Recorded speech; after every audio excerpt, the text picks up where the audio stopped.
Tu es un élu de Dieu, et c'est exactement pour ça que tu souffres autant. Pas parce que Dieu t'a abandonné, pas parce que tu fais quelque chose de mal, mais parce que l'ennemi sait qui tu es, avant même que toi tu le réalises pleinement. Et il a utilisé la personne la plus proche de toi pour t'atteindre là où ça fait le plus mal, ta mère.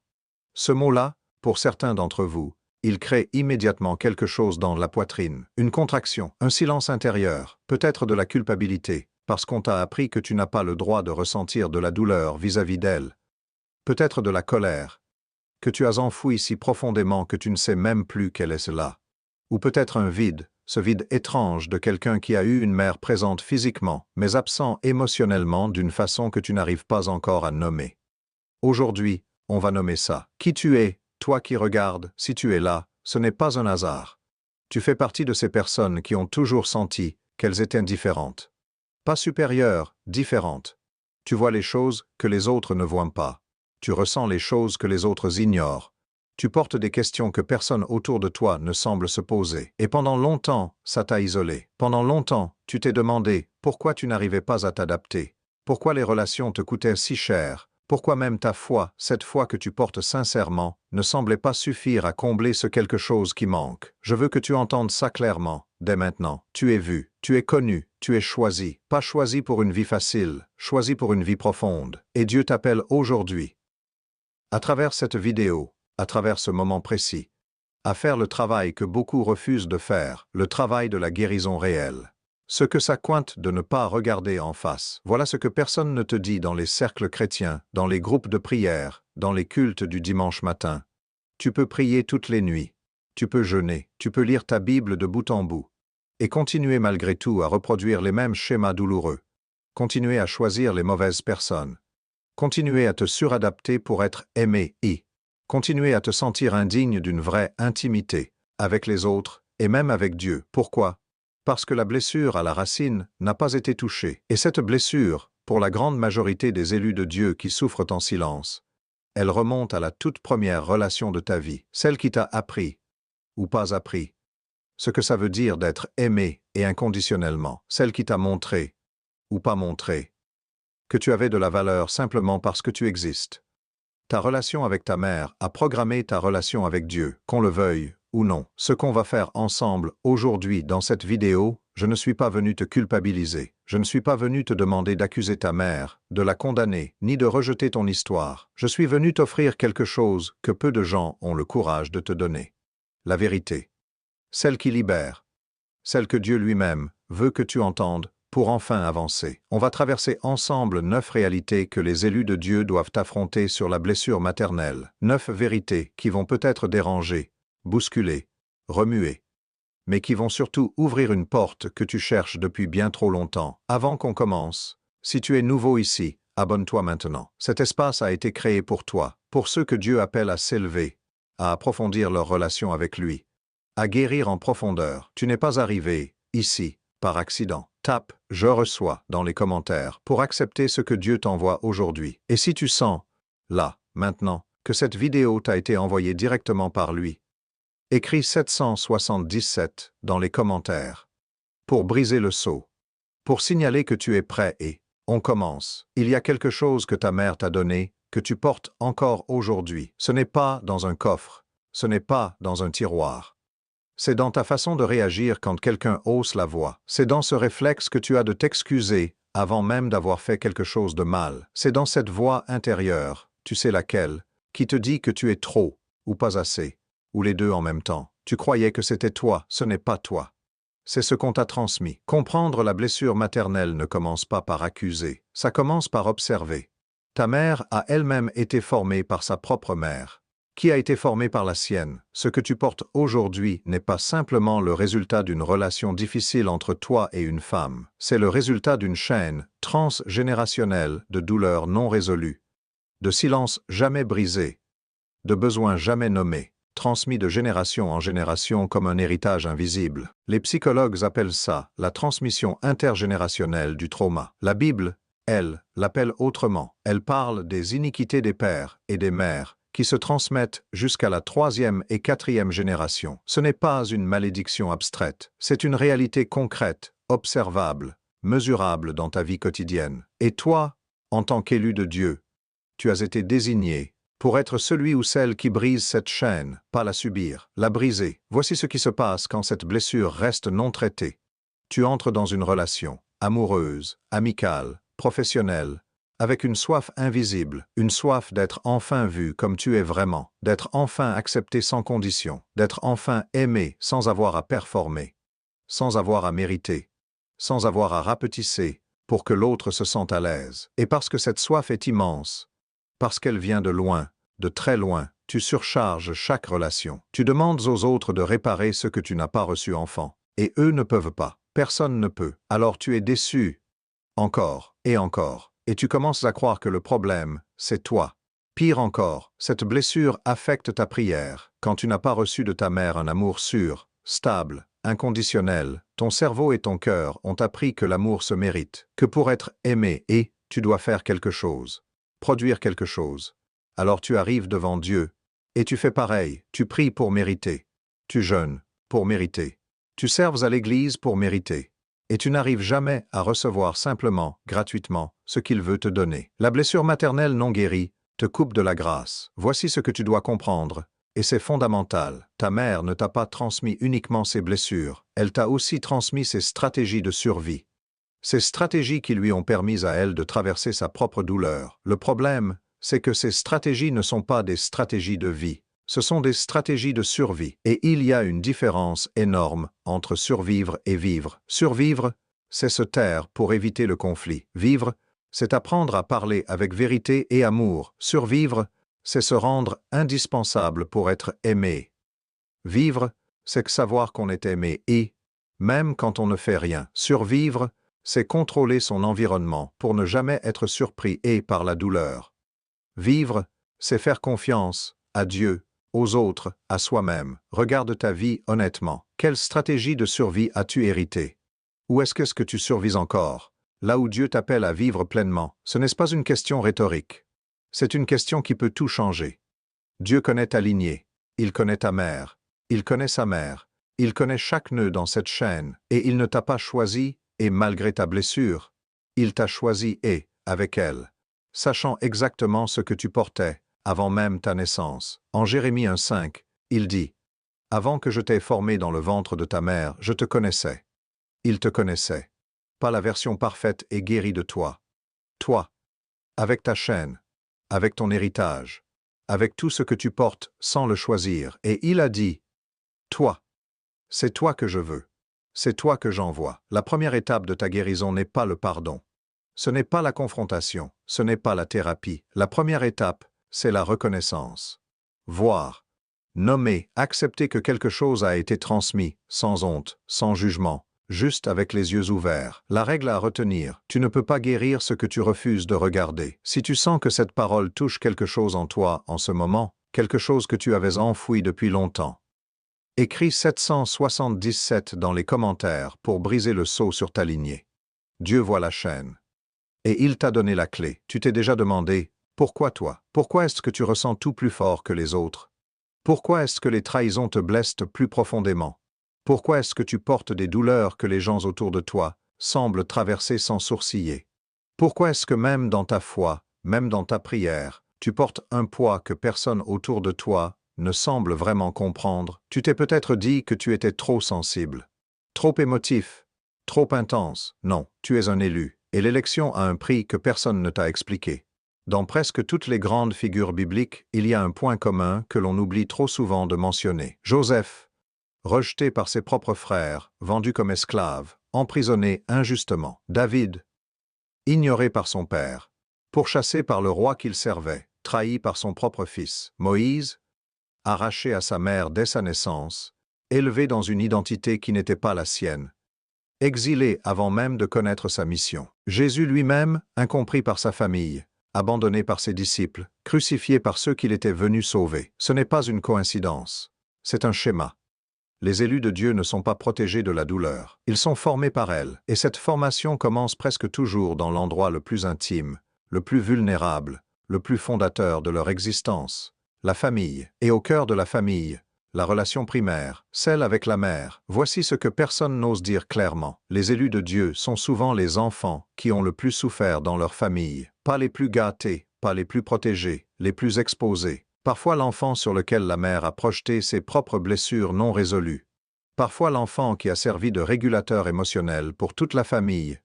Celui ou celle qui sentait tout, absorbait tout, gérait tout, sans que personne ne lui demande comment il ou elle allait vraiment. On appelle ça le parentage inversé, l'enfant qui devient parent de son propre parent. Et toi, tu as peut-être grandi en apprenant à lire les humeurs avant même de savoir lire les mots. Tu savais quand ta mère était triste avant qu'elle ouvre la bouche. Tu ajustais ton comportement, ta voix, ton énergie, pour ne pas aggraver les choses, pour ne pas prendre trop de place, pour ne pas être un fardeau supplémentaire, et tu as appelé ça de la maturité, du caractère, de la force. C'était de la survie, et aujourd'hui cette survie te coûte encore.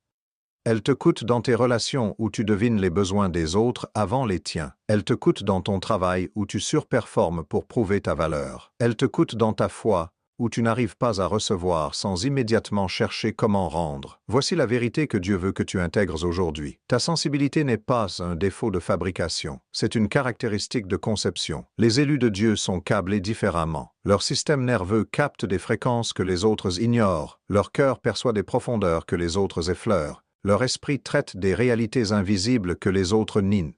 Ce n'est pas une faiblesse. C'est de l'instrument que Dieu a choisi pour accomplir ce qu'il veut accomplir à travers toi, mais un instrument aussi sensible, aussi précis, aussi puissant, a besoin d'être accordé, pas brisé, pas étouffé, pas médiqué pour ressembler aux autres, accordé. Et l'accordage commence par comprendre pourquoi tu souffres plus. Ce n'est pas parce que Dieu t'a maudit, ce n'est pas parce que tu manques de foi, c'est parce que tu portes une capacité exceptionnelle à ressentir. Et que cette capacité, sans guérison, devient une blessure ouverte sur laquelle tout le monde marche. La même sensibilité qui te fait pleurer dans la prière est celle qui te fait t'effondrer dans le conflit. La même profondeur qui te connecte à Dieu est celle qui te rend vulnérable aux manipulations. La même intensité qui fait de toi un intercesseur puissant est celle qui t'épuise dans les relations déséquilibrées. Ce n'est pas deux personnes différentes. C'est la même personne. Non guérie d'un côté, extraordinaire de l'autre. Dieu veut les deux côtés guéris et alignés. En Zacharie 13:9, Dieu dit quelque chose de radical sur ceux qu'il choisit.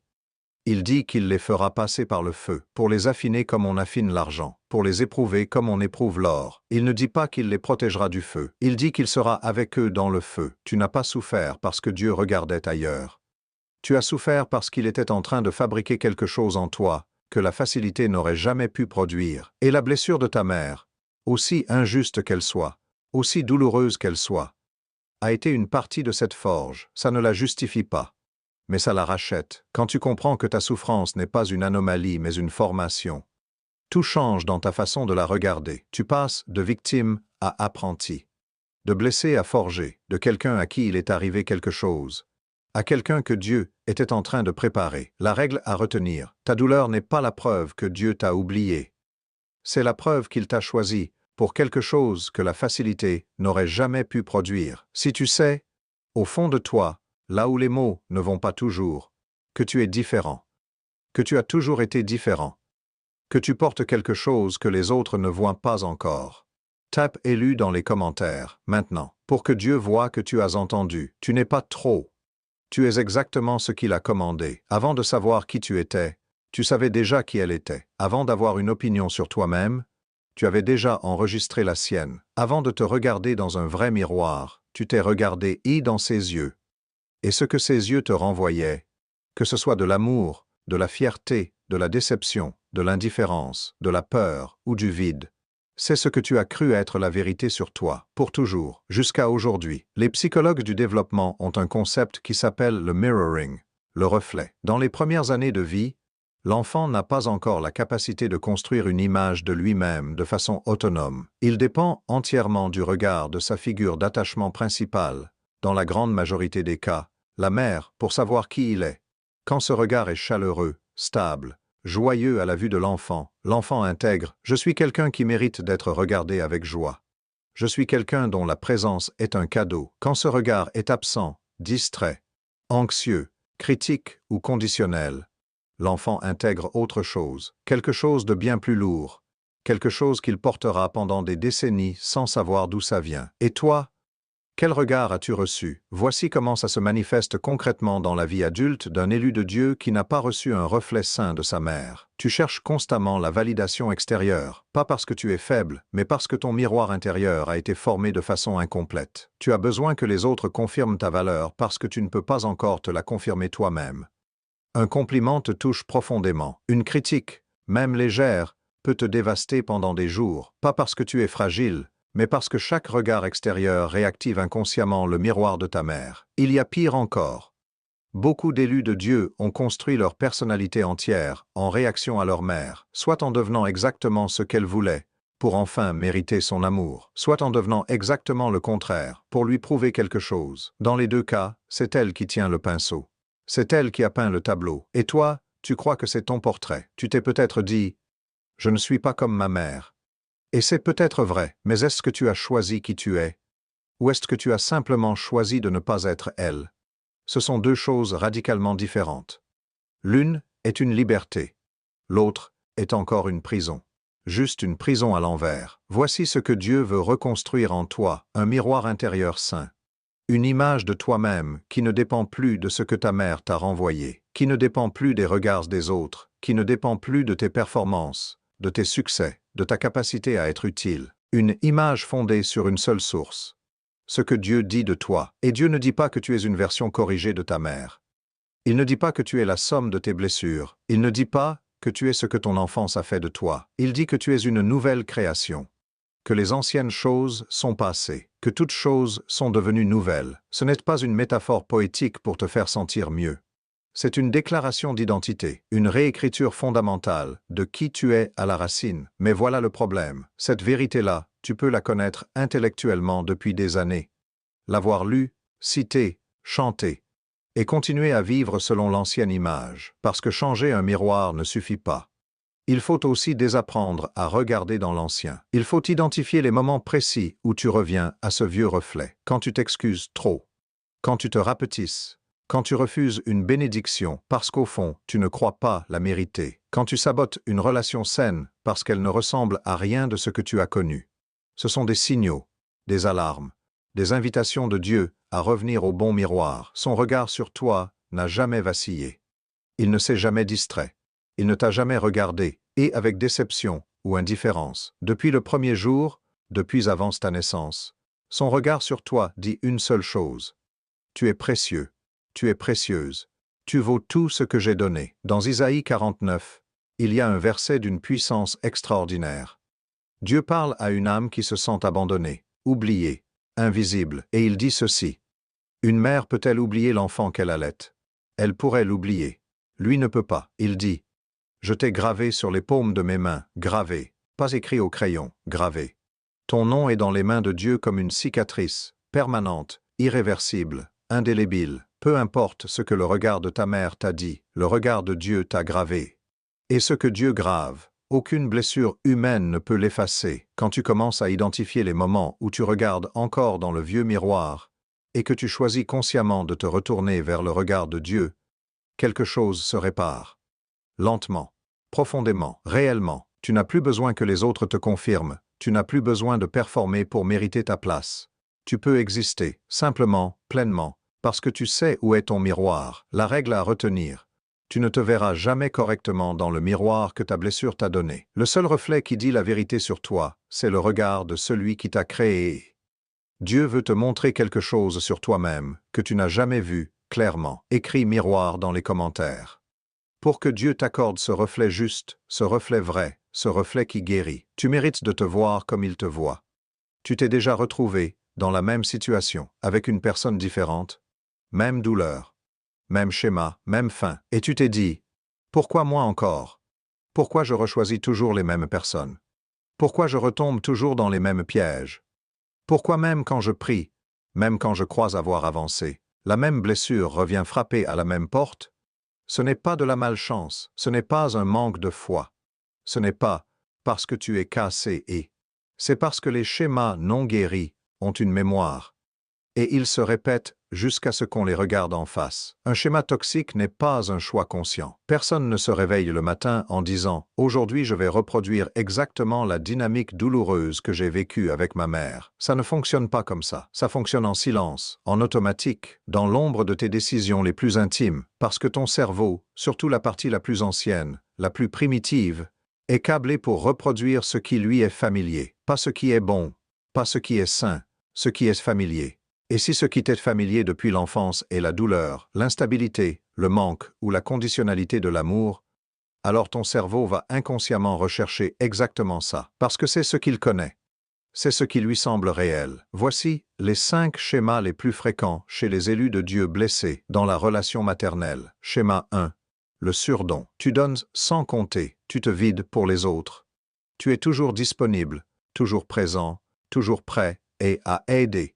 Même quand toi tu es épuisé, même quand toi tu souffres, parce qu'enfant, c'est comme ça que tu as appris à exister dans la relation avec ta mère, en étant utile, en méritant ta place, en prouvant ta valeur par ce que tu faisais, pas par ce que tu étais. Résultat aujourd'hui, tu t'épuises dans des relations déséquilibrées, tu donnes à des gens qui prennent sans rendre, et quand tu essaies de recevoir, tu ne sais pas comment, ça te met mal à l'aise, ça te semble presque dangereux. Schéma 2.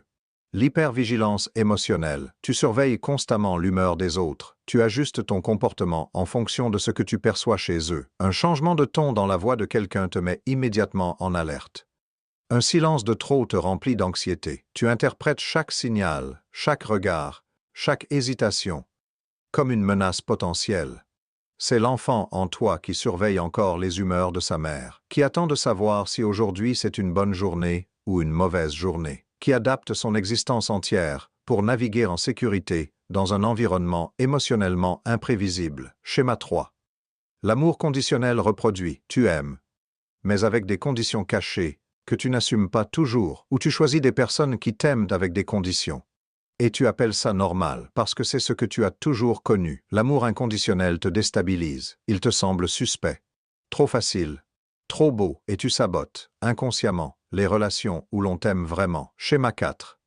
Le silence comme protection. Tu ne dis pas ce que tu ressens vraiment, tu avales, tu gères en interne, tu souris quand tu souffres, parce qu'enfant, exprimer tes besoins était soit ignoré, soit sanctionné. Alors tu as appris que le silence est plus sûr que la vérité, que te rendre invisible est plus sûr que de prendre de la place. Et aujourd'hui tu portes des douleurs silencieuses que personne autour de toi ne voit, parce que tu les caches avec une maîtrise parfaite. Schéma 5. La quête de la mère de remplacement. Tu cherches inconsciemment dans tes relations une figure maternelle, quelqu'un qui va enfin te donner ce que tu n'as pas reçu, une mentor, une amie plus âgée, un leader spirituel, parfois même un partenaire amoureux. Et quand cette personne faillit, comme toutes les personnes humaines finissent par faillir, tu vis ça comme un abandon, encore.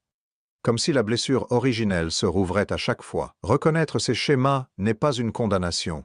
C'est une libération. Parce qu'un schéma que tu vois, tu peux le choisir ou le refuser. Un schéma que tu ne vois pas, il te gouverne.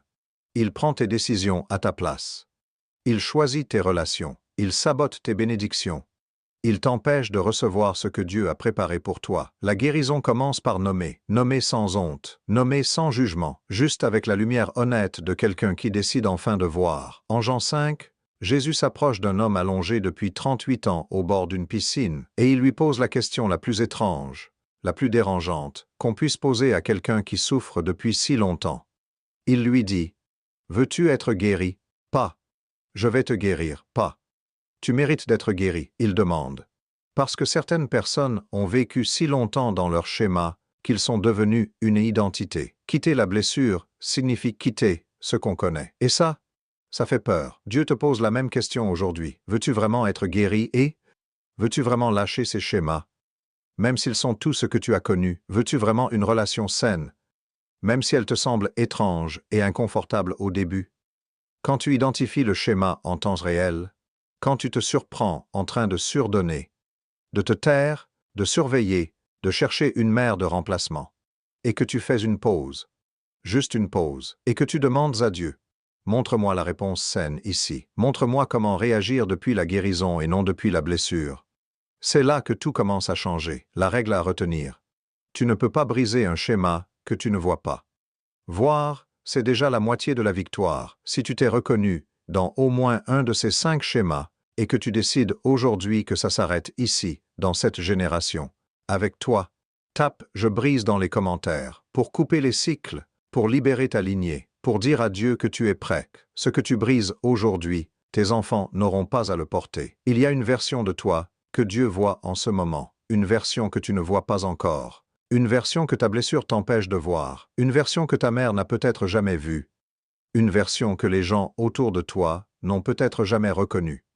Mais Dieu, lui, il la voit, clairement, depuis toujours, avec une précision que tu ne peux pas encore imaginer. Et aujourd'hui, il veut t'en donner un aperçu. Il y a un moment dans la vie de tout élu de Dieu où la douleur devient tellement grande qu'elle force une question fondamentale. Pourquoi moi? Pourquoi cette famille? Pourquoi cette mère? Pourquoi cette blessure précise, à cet endroit précis, dans cette relation précise? C'est une question légitime, c'est une question honnête. Et contrairement à ce que certains cercles religieux voudraient te faire croire, Dieu n'a pas peur de cette question. Il ne te demande pas de la taire. Il ne te demande pas de faire semblant que tout va bien parce que tu es chrétienne.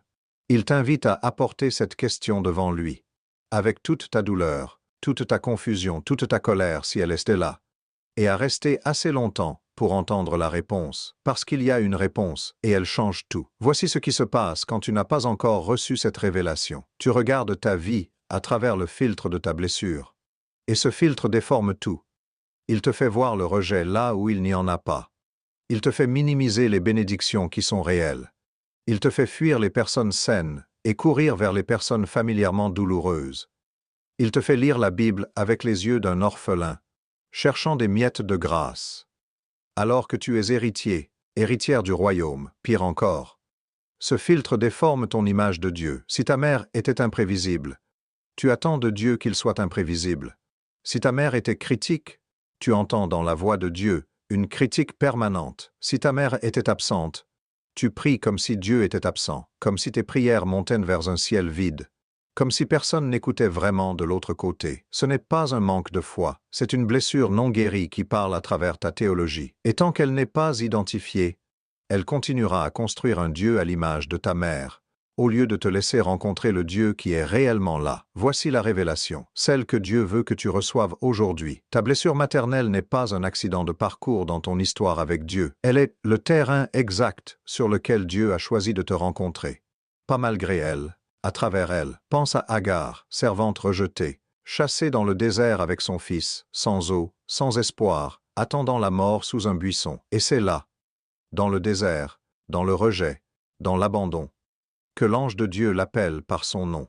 Pas dans le palais d'Abraham, dans le désert. Et elle donne à Dieu un nom qu'aucun autre personnage biblique ne lui a donné. El Roi, le Dieu qui voit. Elle dit, « Tu es le Dieu qui me voit, moi, ici, dans cet état, dans cette douleur, dans cet abandon. Toi aussi, tu es vu, pas la version corrigée de toi, pas la version guérie et accomplie de toi. Toi, maintenant, dans cette blessure, dans cette confusion, dans ce combat silencieux que personne autour de toi ne comprend vraiment. Et ce que Dieu voit quand il te regarde n'est pas ce que ta blessure t'a appris à voir. Il ne voit pas quelqu'un de cassé, il ne voit pas quelqu'un de trop. Il ne voit pas quelqu'un d'abandonné. Il voit un vase en cours de fabrication. Il voit un guerrier en cours de formation. Il voit une histoire dont le dernier chapitre n'est pas encore écrit, et dont le dernier chapitre est glorieux. Il voit aussi quelque chose que tu ne vois pas encore sur toi-même. Il voit les dons que ta douleur a développés en toi, cette capacité à consoler que tu as parce que tu as toi-même été inconsolé, cette sagesse sur la souffrance humaine que tu portes parce que tu l'as traversée de l'intérieur, cette compassion profonde, presque surnaturelle, que les gens qui n'ont pas souffert ne peuvent pas avoir. Ta blessure a produit des fruits que tu n'as pas encore pleinement reconnus, des fruits que Dieu veut utiliser, non pas malgré ton histoire, mais précisément à cause d'elle. En 2 Corinthiens 1, Paul dit quelque chose de radical. Il dit que Dieu nous console dans toutes nos afflictions, afin que nous puissions consoler ceux qui sont dans toutes cette sorte d'afflictions. Ta douleur n'était pas seulement pour toi. Elle t'a été confiée, elle t'a été remise, comme si c'était un outil, comme une clé, pour ouvrir des portes dans la vie des gens que tu es destiné à toucher. Il y a des personnes qui attendent ta guérison, pas parce qu'elles sont égoïstes, Parce que ta guérison portera une onction que les paroles de quelqu'un qui n'a jamais souffert ne pourront jamais porter. Dans Romains 8, 28, un des versets les plus cités et les moins compris de toute la Bible, Paul dit que toutes choses concourent au bien de ceux qui aiment Dieu et qui sont appelés selon son dessein. Toutes choses. Pas les belles choses. Pas les choses faciles. Toutes choses. Y compris la blessure, y compris l'absence, y compris ce que ta mère n'a pas su te donner. Toutes ces choses, dans les mains de Dieu, concourent. Elles travaillent ensemble, elles collaborent à quelque chose que tu ne peux pas encore voir de là où tu es.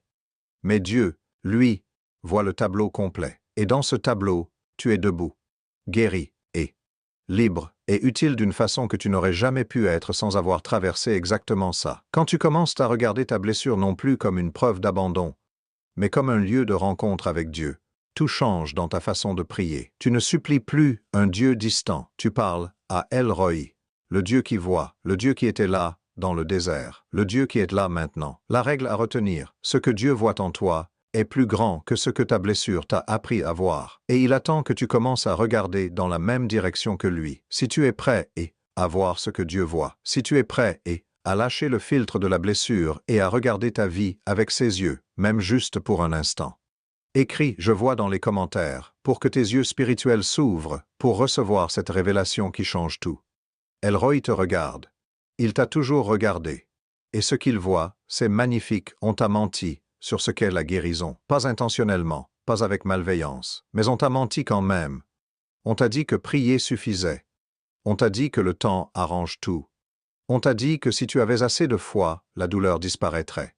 On t'a dit de pardonner et de passer à autre chose. Comme si pardonner était un interrupteur qu'on actionne une fois, et c'est réglé. Et toi, tu as essayé, tu as prié, tu as attendu, tu as pardonné. Du moins tu croyais avoir pardonné, et la douleur est revenue. Les schémas sont revenus. La blessure est revenue. Ce n'est pas parce que tu as mal fait. C'est parce que personne ne t'a enseigné ce qu'est vraiment la guérison. Dans la culture chrétienne, et dans beaucoup de cultures en général, il y a une confusion profonde entre la suppression de la douleur et la guérison réelle. Supprimer, c'est enfouir, c'est mettre un couvercle sur quelque chose qui boute encore. C'est sourire à l'église le dimanche matin, avec une douleur intacte sous le costume du dimanche. C'est répéter des versets sur la paix sans avoir traversé le processus qui mène à cette paix. C'est fonctionner, parfois très bien, parfois de façon impressionnante, depuis un endroit blessé, sans jamais toucher la blessure elle-même. La guérison réelle, elle, est un processus, pas un événement, pas un instant de prière, aussi puissant soit-il, un processus long, non linéaire, parfois douloureux, qui demande du courage, de l'honnêteté, et une relation profonde avec Dieu qui va bien au-delà des formules toutes faites. Et ce processus, la plupart des élus de Dieu ne savent même pas qu'il existe, parce que personne ne le leur a enseigné. Voici ce que coûte une guérison incomplète. Tu avances dans ta vie spirituelle. Tu montes. Tu grandis. Tu développes des dons. Tu commences à avoir un impact autour de toi. Et puis, à un moment précis, souvent dans ta relation la plus intime, souvent dans un moment de grande vulnérabilité, la blessure originelle remonte, avec une force que tu n'attendais pas, avec une intensité qui te surprend toi-même, et tu te dis « Mais pourquoi maintenant ? J'avais pourtant avancé, j'avais pourtant guéri. » Ce que tu n'avais pas compris, c'est que la guérison a des couches. Comme un oignon, comme une blessure physique profonde qui cicatrise en surface avant de cicatriser en profondeur. Tu peux guérir la couche externe et croire que c'est terminé, alors que les couches plus profondes n'ont pas encore été touchées. Ce n'est pas un échec, c'est une invitation. Chaque fois que la blessure remonte, c'est Dieu qui dit « Cette couche-là est prête maintenant. Tu es assez forte maintenant pour aller plus profond. Allons-y ensemble. » Mais si tu interprètes ce retour de la douleur comme un échec, comme une preuve que tu n'es pas guéri, que tu n'as pas assez de foi, que tu ne progresses pas, tu vas soit te décourager, soit remettre le couvercle, et le cycle recommence. Voici les éléments concrets d'une vraie guérison que personne ne t'a enseigné. Premièrement, la guérison commence par sentir, pas par supprimer. La douleur que tu ressens n'est pas ton ennemi, c'est une information. Elle te dit quelque chose de précis sur ce qui a besoin d'attention. Quand tu la supprimes, tu n'effaces pas l'information, tu l'enfouis. Et une information enfouie continue à agir, en silence, dans l'ombre, dans tes réactions inconscientes. Sentir ta douleur devant Dieu, vraiment la sentir, la nommer, la lui apporter sans la déguiser. C'est l'acte de courage le plus fondamental du processus de guérison. Les psaumes sont remplis de ça. David ne déguisait pas sa douleur devant Dieu. Il criait, il pleurait, il questionnait. Et c'est précisément cette honnêteté brutale qui faisait de lui un homme, selon le cœur de Dieu. Deuxièmement, la guérison demande de reparenter l'enfant intérieur. À l'intérieur de toi, il y a encore l'enfant qui a reçu cette blessure. Cet enfant n'a pas grandi avec toi. Il est resté figé à l'âge de la blessure. Et il a besoin, non pas d'être ignoré ou d'être grondé pour sa faiblesse, mais d'être vu, reconnu, consolé par toi d'abord, et par Dieu ensuite. Ce travail-là, aller chercher cet enfant, s'asseoir avec lui dire ce que personne ne lui a dit à l'époque, est un travail sacré. C'est là que les vraies chaînes se brisent. Troisièmement, la guérison n'est pas solitaire. Dieu t'a créé pour la communauté. La honte prospère dans le silence et dans l'isolement. Elle perd son pouvoir quand elle est exposée à la lumière de Dieu et à la lumière d'un autre être humain de confiance. Chercher un accompagnement, que ce soit un thérapeute chrétien, un mentor spirituel mature, un groupe de guérison intérieure, n'est pas un manque de foi, c'est de la sagesse. C'est reconnaître que Dieu guérit souvent à travers des personnes. En Ézéchiel 36, Dieu dit quelque chose d'une profondeur bouleversante. Il dit qu'il va ôter de ton sein le cœur de pierre et te donner un cœur de chair. Un cœur de pierre ne souffre pas, mais il ne reçoit pas non plus. Il ne ressent pas la douleur, mais il ne ressent pas non plus la joie, l'amour, la présence de Dieu avec plénitude. Beaucoup d'élus de Dieu ont développé un cœur de pierre comme mécanisme de protection, pour ne plus souffrir, pour ne plus être vulnérable, pour ne plus être blessé. Et Dieu dit, « Je vais te redonner un cœur de chair, vivant, sensible, capable de ressentir. » Oui, un cœur de chair peut être blessé, mais c'est le seul qui peut vraiment aimer, le seul qui peut vraiment recevoir, le seul qui peut vraiment rencontrer Dieu dans l'intimité profonde pour laquelle tu as été créé. Quand tu commences à traiter la guérison comme un processus sacré, plutôt que comme un événement instantané, tu arrêtes de te juger pour ne pas être encore guéri. Tu commences à te respecter pour le chemin que tu parcours. Et tu donnes à Dieu la permission de travailler en profondeur, pas seulement en surface. C'est là que les vrais changements arrivent. Durables, réels, fondés, la règle à retenir. La guérison n'est pas l'absence de douleur, c'est la capacité à traverser la douleur avec Dieu, couche par couche, jusqu'à la liberté réelle. Si tu es prêt à faire ce travail, vraiment, pas en surface, pas pour les apparences, mais en profondeur, avec Dieu, pour ta vraie liberté, tape guérison dans les commentaires, pour recevoir l'onction de cette parole sur ta vie, pour marquer ce moment comme le début de quelque chose de réel. Le processus commence maintenant, et Dieu sera là à chaque couche. On t'a dit de pardonner ta mère. Et quelque part en toi, peut-être très profondément, peut-être juste sous la surface, il y a quelque chose qui résiste, quelque chose qui dit « Mais ce qu'elle a fait était réel, ce qu'elle n'a pas donné était réel. La douleur était réelle, et si je pardonne, est-ce que je dis que tout ça n'avait pas d'importance? Est-ce que je dis que c'était acceptable? Est-ce que je mens sur ma propre histoire pour avoir l'air spirituel? C'est la question que personne dans ton église n'ose poser à voix haute. Aujourd'hui on la pose. Le pardon est le sujet le plus mal enseigné dans la grande majorité des cercles chrétiens. On te dit de pardonner.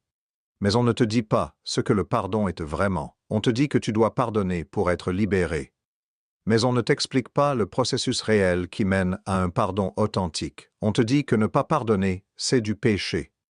Et on te charge d'une culpabilité supplémentaire par-dessus une blessure qui saigne déjà. Et résultat, tu fais semblant de pardonner, tu dis les mots, tu pries la prière, tu coches la case, et la douleur reste. Et tu te sens doublement coupable, coupable d'avoir été blessé, et coupable de ne pas avoir vraiment pardonné. Ce cycle-là doit s'arrêter aujourd'hui. Voici ce que le faux pardon, le pardon forcé, le pardon prématuré, le pardon de façade, te coûte réellement. Il t'empêche de faire le deuil de ce que tu n'as pas reçu. Parce que pour pardonner vraiment, il faut d'abord reconnaître pleinement ce qui s'est passé, ce qui t'a manqué, ce qui t'a blessé, ce qui était injuste. Si tu sautes directement au pardon sans traverser ce processus, tu nies ta propre réalité, et une douleur niée ne disparaît pas. Elle se déguise, elle se cache dans ta colère, dans ta tristesse chronique, dans tes réactions disproportionnées, dans ce malaise sourd et permanent que tu n'arrives pas à expliquer. Le faux pardon te coupe aussi de ta propre légitimité. Il t'apprend que tes besoins n'avaient pas d'importance, que ta douleur n'était pas réelle, que tu devais t'effacer encore une fois, cette fois au nom de la spiritualité. Pour que tout le monde soit à l'aise, c'est la même dynamique que dans l'enfance, juste habillé en vertu chrétienne. Voici ce que l'Église évite de te dire sur le pardon, et c'est une vérité qui libère. Pardonner n'est pas excuser. Pardonner ne signifie pas que ce qui s'est passé était acceptable. Cela ne signifie pas que ta mère avait raison. Cela ne signifie pas que la douleur n'était pas réelle ou qu'elle n'avait pas d'importance. Le pardon ne réécrit pas l'histoire. Il ne change pas les faits. Il ne te demande pas de prétendre que tout allait bien.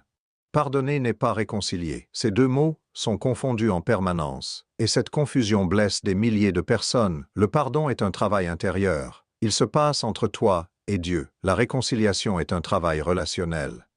Elle nécessite deux personnes, et elle n'est possible que si l'autre personne a changé, reconnu sa faute, et si la relation peut être saine. Tu peux pardonner complètement quelqu'un sans jamais rétablir un lien avec lui. Le pardon ne t'oblige pas à te remettre en danger. Pardonner n'est pas un événement instantané. C'est un processus, parfois long, parfois non linéaire. Tu peux pardonner aujourd'hui et sentir la colère revenir demain. Ce n'est pas un échec. C'est une couche supplémentaire qui est prête à être travaillée. Le pardon réel ressemble moins à un interrupteur qu'on actionne une fois, et plus à une décision qu'on renouvelle, encore et encore, jusqu'à ce que la blessure perde progressivement son emprise. Alors qu'est-ce que le pardon vraiment?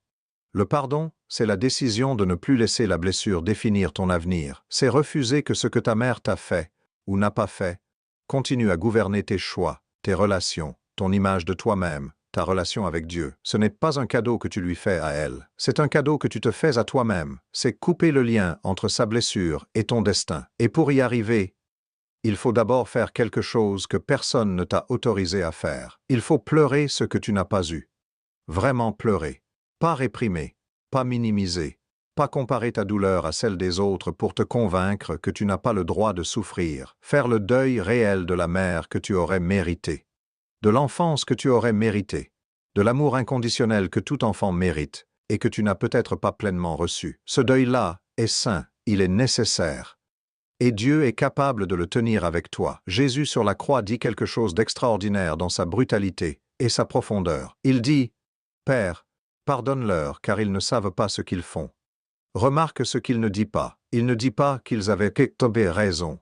Il ne dit pas que ce n'était pas grave. Il ne minimise pas l'injustice de ce qui se passe. Il demande le pardon pour des gens qui sont en train de le crucifier, en reconnaissant implicitement que c'est une injustice réelle, une douleur réelle, un crime réel, et la clé est là. Ils ne savent pas ce qu'ils font. Ta mère, dans sa grande majorité, ne savait pas ce qu'elle faisait. Elle opérait depuis ses propres blessures, ses propres schémas, ses propres non-dits transgénérationnels. Cela ne justifie pas, mais cela explique, et cette explication, pas comme excuse mais comme compréhension, est souvent la porte d'entrée vers un pardon authentique. Elle a fait ce qu'une personne blessée, non guérie, sans outils, fait. Elle a reproduit. Comme nous tous, jusqu'au jour où nous choisissons de faire autrement. Toi, tu es en train de choisir de faire autrement. Aujourd'hui, quand tu comprends que pardonner c'est te libérer toi, pas absoudre elle, quelque chose se déplace profondément. Tu n'attends plus qu'elle reconnaisse sa faute pour avoir la permission de guérir. Tu n'attends plus ses excuses pour avancer. Tu reprends le pouvoir sur ton propre processus. Tu décides que ton avenir ne sera pas otage de son passé. C'est ça, la liberté que Dieu a payée pour toi. Entière, inconditionnelle. Maintenant, la règle à retenir. Le pardon n'est pas un cadeau que tu fais à celle qui t'a blessé. C'est la clé que Dieu te tend pour ouvrir ta propre prison. Si tu es prêt à commencer ce chemin vers un pardon authentique, pas forcé, pas de façade, mais un pardon réel qui te libère vraiment. Écris pardon dans les commentaires. Pas pour elle, pour toi, pour ta liberté, pour ton avenir. La prison s'ouvre de l'intérieur, et tu tiens la clé. Si on t'enlevait tout ce que ta mère t'a dit que tu étais, qui resterait-il? Si on effaçait toutes ces paroles, celles qu'elle a dites à voix haute, et celles qu'elle a dites en silence par son regard, par son absence, par ses réactions, si on retirait toutes les étiquettes qu'elle t'a collées, consciemment ou non, si on supprimait toutes les versions de toi-même que tu as construites pour lui plaire, pour lui résister, ou pour survivre à côté d'elle, qui resterait-il? C'est la question la plus importante que tu puisses te poser. Et c'est souvent la plus terrifiante, parce que pour beaucoup d'élus de Dieu, la réponse honnête est « Je ne sais pas vraiment, je n'ai jamais eu la chance de le découvrir ». Aujourd'hui, on commence à découvrir. L'identité est le terrain sur lequel tout le reste de ta vie se construit. Tes relations, tes choix, ta carrière, ta façon de prier, ta façon de recevoir l'amour. Tout ça repose sur ce que tu crois profondément être vrai sur toi-même. Et ce socle-là, cette croyance fondamentale sur qui tu es, a été posé dans tes toutes premières années de vie, avant que tu aies les mots pour le questionner, avant que tu aies la capacité de dire « Attends, est-ce que c'est vraiment vrai ?» Pour les élus de Dieu qui ont grandi dans des dynamiques maternelles blessantes, ce socle a souvent été construit sur du sable, sur des messages faux, sur des projections, sur les peurs non résolues d'une femme qui souffrait elle-même, sans le montrer. Et toi, tu as bâti ta vie sur ces fondations-là, sans le savoir, en faisant de ton mieux, avec ce que tu avais, mais maintenant tu sais, et maintenant il est temps de rebâtir sur du roc. Voici ce que ça coûte de ne pas savoir qui tu es vraiment. Tu laisses les autres définir ta valeur. Un commentaire positif te gonfle, une critique te dévaste, une relation qui se termine te convainc que tu n'es pas aimable. Un succès professionnel te donne momentanément l'impression de valoir quelque chose, jusqu'au prochain doute, jusqu'au prochain échec, jusqu'à la prochaine voix qui ressemble à celle de ta mère. Tu changes de forme selon les gens que tu fréquentes. Avec celui-ci, tu es une version de toi. Avec celle-là, tu en es une autre. Tu t'adaptes, tu te modèles, tu te rétrécis ou tu t'agrandis selon ce que l'environnement semble demander. Et tu appelles ça de la flexibilité. Mais au fond, tu sais que c'est de l'effacement. Tu ne sais pas encore comment occuper ton espace simplement, naturellement, sans te justifier. Tu sabotes tes propres élévations. Quand une opportunité extraordinaire se présente, une bénédiction évidente, une porte que Dieu ouvre clairement, quelque chose en toi trouve une raison de ne pas y aller, de ne pas être prêt et de ne pas mériter, parce que l'identité blessée ne peut pas contenir une grande destinée. Elle la rejette comme un corps rejette un organe incompatible, et pendant ce temps, la version de toi que Dieu a créée attend. Elle attend que tu la reconnaisses. Elle attend que tu lui donnes enfin la permission d'exister pleinement. Voici ce que Dieu dit sur ton identité. Pas ce que ta mère a dit, pas ce que tes blessures ont construit. Ce que Dieu, le seul qui te connaît vraiment, dit. Il dit que tu es son œuvre. En Éphésiens 2:10, tu es son chef-d'œuvre. Le mot grec utilisé est poiema. Celui qui donne le mot poème. Tu es le poème de Dieu. Une création artistique, unique, intentionnelle, irremplaçable. Pas une erreur. Pas un accident. Un chef-d'œuvre délibéré. Il dit que tu as été formé et avec intention. En Psaume 139, tu as été tissé et dans le secret, façonné et dans les profondeurs. Chaque détail de qui tu es, ta sensibilité, ton intelligence, ta façon de voir le monde, les dons que tu portes, a été tissé intentionnellement. Rien n'est un défaut de fabrication, tout a été voulu. Il dit que tu es son enfant, pas un serviteur, pas un employé, pas quelqu'un qui doit mériter sa place à la table. En Jean 1:12, à tous ceux qui l'ont reçu, il leur a donné le pouvoir de devenir enfants de Dieu, enfants, avec tout ce que ce mot implique, héritage, appartenance, sécurité, amour inconditionnel, accès direct au Père à n'importe quel moment du jour ou de la nuit. Et voici ce qui est fondamental. Cette identité-là ne dépend d'aucune performance. Elle ne peut pas être retirée par une mauvaise journée, un péché, un échec, une relation qui tourne mal. Elle est fondée sur ce que Dieu a décidé. Pas sur ce que tu mérites. Pas sur ce que ta mère pensait de toi. Pas sur ce que le monde dit de toi. Elle est fondée sur lui. Et lui ne change pas. Maintenant, voici le travail concret. Commencez à t'observer. Quand est-ce que tu t'effaces? Quand est-ce que tu minimises tes dons? Quand est-ce que tu t'excuses d'exister? Quand est-ce que tu changes de forme pour plaire? Note ces moments, pas pour te juger, mais pour les reconnaître comme des résidus de l'ancienne identité. Et dans ces moments-là, revenir à la source, revenir à ce que Dieu dit. Pas une fois, pas 10 fois, autant de fois qu'il le faudra, jusqu'à ce que la vérité de Dieu soit plus forte que le mensonge de la blessure. C'est un travail de renouvellement de la pensée. Romains 12:2. Ne vous conformez pas au siècle présent, mais soyez transformés par le renouvellement de l'intelligence. La transformation commence dans la pensée, et la pensée se renouvelle par la vérité répétée, jusqu'à ce qu'elle détrône le mensonge installé depuis l'enfance. Il y a un moment dans l'histoire de Jacob qui résume tout ce dont on parle. Jacob, dont le nom signifie celui qui supplante, celui qui trompe, a passé toute sa vie à construire son identité autour de la ruse, de la manipulation, de la lutte pour sa place. Et une nuit, il se retrouve seul, et il lutte avec Dieu jusqu'à l'aube. Et à la fin de cette lutte, Dieu ne le détruit pas. Il le bénit. Et il lui donne un nouveau nom, Israël, celui qui lutte avec Dieu et qui tient bon. Dieu ne t'enlève pas ton histoire, il ne t'enlève pas ta lutte, il la rachète. Et il te donne un nouveau nom, une nouvelle identité, fondée non plus sur tes blessures, mais sur ce qu'il a accompli en toi, à travers elles. Quel est le nouveau nom que Dieu veut te donner? Quelle est l'identité qu'il veut que tu portes, au-delà de tout ce que ta mère t'a dit que tu étais? Quand tu commences à construire ton identité sur ce que Dieu dit, plutôt que sur ce que ta blessure t'a enseigné, tu arrêtes de chercher à l'extérieur ce que tu commences à trouver à l'intérieur. Tu arrêtes de performer pour mériter ta place. Tu commences à occuper ton espace, simplement, pleinement, sans t'excuser. Et tu deviens enfin disponible pour tout ce que Dieu a préparé pour toi. Parce qu'une identité saine peut contenir une grande destinée. Elle ne la rejette plus. Elle l'accueille. La règle à retenir: tu ne peux pas vivre au-delà de ce que tu crois être vrai sur toi-même. Change ce que tu crois. Et tout ce qui est possible pour toi change avec. Dieu veut te donner un nouveau nom aujourd'hui, une nouvelle identité, celle qu'il a toujours vue, même quand toi tu ne pouvais pas la voir. Tape mon nom dans les commentaires. Pour rappeler à Dieu que tu es là, pour dire « Me voici, je suis prêt à recevoir qui tu dis que je suis ». Il connaît ton nom.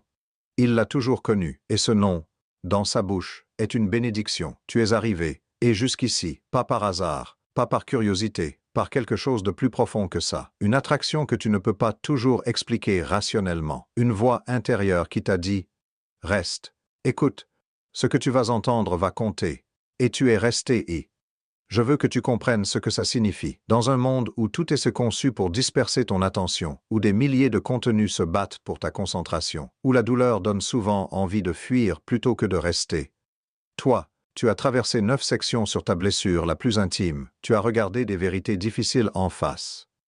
Tu as nommé des choses que tu portais en silence depuis des années. Ce n'est pas anodin, ce n'est pas ordinaire, c'est le signe de quelqu'un que Dieu est en train de préparer pour quelque chose de plus grand. Depuis le début de cette vidéo, on a traversé ensemble un territoire que peu de gens ont le courage d'explorer. On a regardé la blessure maternelle dans les yeux. On a nommé ce qu'elle t'a transmis sans le savoir. On a compris pourquoi tu souffres plus intensément que les autres, et pourquoi cette intensité est en réalité un don. On a vu comment tu t'es construit autour d'un miroir brisé, et comment Dieu veut t'en donner un nouveau. On a identifié les schémas qui te gouvernaient en silence. On a reçu la révélation spirituelle de ce que Dieu voit en toi. On a compris ce qu'est vraiment la guérison. On a démêlé le vrai pardon du faux. Et on a commencé à construire une identité nouvelle, fondée non plus sur la blessure mais sur la vérité de Dieu. C'est un voyage extraordinaire. Et tu ne l'as pas fait seul. Dieu était là, à chaque section, à chaque vérité, à chaque moment où quelque chose en toi a résisté, puis s'est ouvert, à chaque larme que tu as peut-être retenue ou laissé couler, il était là, il regardait, et il souriait, parce qu'il savait, avant que tu allumes cette vidéo, que tu avais besoin d'entendre exactement ça, exactement maintenant. Voici la vérité finale que je dois te dire, celle qui résume tout. Ta guérison n'est pas seulement pour toi. Je sais que ça peut sembler injuste d'entendre ça. Tu as déjà tellement porté, tellement donné, tellement absorbé pour les autres. Et maintenant, on te dit que ta guérison aussi est pour les autres, pas de la même façon, pas au prix de toi-même, pas dans l'épuisement et le sacrifice que tu connais depuis l'enfance, mais dans quelque chose de radicalement différent, dans l'abondance, dans le débordement, dans ce que Dieu décrit en Jean 7, 38. Des fleuves d'eau vive qui couleront du plus profond de celui qui croit. Pas un filet d'eau, des fleuves. Une source qui ne s'épuise pas parce qu'elle n'est pas alimentée par tes forces, mais par la sienne. Il y a des gens autour de toi, dans ta famille, dans ton cercle, dans ta génération, qui sont piégés dans les mêmes chaînes que tu es en train de briser. Ils ne savent pas que ces chaînes peuvent être brisées. Ils n'ont pas les mots pour nommer ce qu'ils portent. Ils n'ont pas encore rencontré quelqu'un qui a traversé ce que toi tu traverses, et qui peut leur dire avec autorité, avec onction, avec la crédibilité de quelqu'un qui l'a vécu, il y a une sortie. Dieu est réel, la guérison et c'est possible. Toi tu peux être cette personne, pas parce que tu es parfait pas parce que tu es complètement guéri mais parce que tu as commencé. Et quelqu'un qui a commencé à guérir peut tendre la main à quelqu'un qui ne sait pas encore que c'est possible. C'est ça l'appel des élus de Dieu, pas une vie sans douleur. Une vie où la douleur est transformée en puissance, en témoignage, en ministère, en impact. Voici ce que je veux que tu emportes de tout ce qu'on a traversé ensemble aujourd'hui. Tu n'es pas en retard. Tu n'as pas raté ta fenêtre de guérison. Il n'y a pas d'âge limite pour commencer ce travail. Il n'y a pas de blessure trop profonde pour la grâce de Dieu. Il n'y a pas d'histoire trop compliquée pour sa rédemption. Abraham avait 75 ans quand Dieu l'a appelé à partir. Moïse avait 80 ans quand il a reçu sa mission. Marie-Madeleine portait 7 démons quand Jésus l'a regardée et qu'il a tout changé. L'identité de ces personnes n'était pas dans leur passé. Elle était dans ce que Dieu avait décidé pour leur avenir. Et toi, là où tu es, avec tout ce que tu portes, avec toutes les couches que tu as encore à traverser, tu es exactement là où Dieu t'a voulu, pour ce moment précis. Il ne t'a pas choisi parce que tu étais le plus qualifié. Il ne t'a pas choisi parce que tu étais le plus intact. Il t'a choisi parce qu'il a vu en toi quelque chose que ta blessure ne pouvait pas effacer, une flamme, une détermination, une capacité à chercher la vérité même quand elle fait mal. Une foi qui refuse de mourir même dans les saisons les plus sombres. Il t'a vu. Et il a dit, « Toi, c'est toi que je veux pour ça. Maintenant voici ce que je te demande de faire. Pas demain, maintenant, dans les prochaines minutes, les prochaines heures. Parle à Dieu de ce que cette vidéo a remué en toi, pas une prière formatée, pas des mots que tu crois devoir dire. Parle-lui vraiment. Dis-lui ce que tu as ressenti, ce qui t'a touché, ce qui t'a résisté, ce qui t'a libéré. Il peut tout recevoir, il peut tout tenir. Et décide pas de guérir parfaitement tout de suite, parce que ce n'est pas un événement instantané. Mais décide de commencer. Décide que cette génération, c'est la tienne. Et que ce que tes ancêtres n'ont pas pu briser, tu vas le briser. Décide que tes enfants, tes proches, ceux qui viennent après toi, hériteront de ta guérison plutôt que de ta blessure. C'est la décision la plus puissante qu'un élu de Dieu puisse prendre. En Esther 4,14, Mardoché dit à Esther quelque chose qui résonne à travers les siècles jusqu'à toi aujourd'hui. Il dit, « Qui sait si ce n'est pas pour un temps comme celui-ci que tu es parvenu à la royauté? Pour un temps comme celui-ci, tu n'es pas né dans n'importe quelle époque, tu n'es pas né dans n'importe quelle famille, tu n'as pas traversé n'importe quelle blessure. Tout ça, le timing, le contexte, la douleur, la formation, a été orchestré par un Dieu qui voit la fin depuis le commencement. Et il dit, pour un temps comme celui-ci, ce moment précis de l'histoire, cette génération précise, ces personnes précises autour de toi, ce territoire précis que tu es destiné et à influencer, tu es arrivé et à la royauté pour ça, pas malgré ta blessure. Avec elle, transformé, racheté, glorifié par ses mains. Voilà où nous sommes arrivés ensemble. Tu es entré et, dans cette vidéo, avec une blessure, tu en sors avec quelque chose de plus précieux qu'une guérison instantanée. Tu en sors avec une carte, une direction, une compréhension de ce qui s'est passé, de pourquoi ça s'est passé, et de comment Dieu veut te conduire vers l'autre côté. Le chemin n'est pas terminé. Il ne fait que commencer vraiment. Mais tu n'es plus dans le noir. Tu sais maintenant ce que tu portes. Tu sais d'où ça vient. Tu sais que Dieu est El Roi, le Dieu qui voit. Tu sais que ta sensibilité est un don. Tu sais que ta blessure a une finalité. Tu sais que le pardon est ta liberté. Tu sais que ton identité réelle n'a jamais été dans le regard de ta mère, mais dans le regard de Dieu. Et ça, personne ne peut te l'enlever. La règle à retenir. Tu n'as pas été choisi, et pour une vie sans douleur. Tu as été choisi, et pour une vie où la douleur est transformée en gloire. Et cette transformation commence le jour où tu décides de ne plus fuir ce que Dieu veut guérir. Si tu es prêt, et tu es vraiment prêt, et à monter plus haut, à aller plus loin, à laisser Dieu faire en toi ce que tu n'aurais jamais pu faire seul, écris. Je monte dans les commentaires, maintenant, pour marquer ce moment, pour dire à Dieu, me voici, je suis prête, emmène-moi plus loin. Et si cette vidéo t'a touché, partage-la. Il y a quelqu'un dans ton entourage qui porte exactement la même blessure en silence, quelqu'un qui attend exactement ces mots. Sois la main de Dieu qui leur tend cette vidéo aujourd'hui. Tu es vu, tu es connu, tu es choisi, et ton histoire, toute ton histoire, est entre les mains du Dieu qui fait toutes choses nouvelles.